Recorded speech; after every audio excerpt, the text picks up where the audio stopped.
माननीय उपमुख्यमंत्री अजितदादा पवार यांच्या बारामती आणि मुंबईतील देवगिरी निवासस्थानाच्या बाहेर जादूटोणा करण्यासंदर्भातल्या ज्या काही वस्तू असतात त्या सापडल्या होत्या.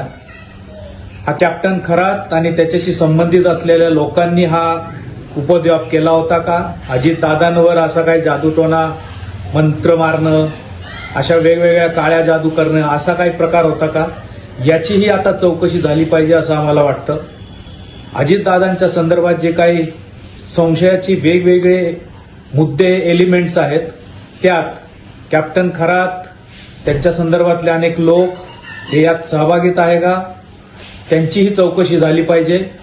महाराष्ट्रात जादूटोणा विरोधी कायदा आपण केलेला आहे. त्या कायद्यानुसार तसाही गुन्हा यांच्यावर दाखल केला पाहिजे. ही अतिशय गंभीर गोष्ट आहे. महिला अत्याचाराच्या गुन्ह्यांसंदर्भात जी चौकशी चालू आहे त्यात या गोष्टींचाही समावेश झाला पाहिजे अशी आमची मागणी आहे.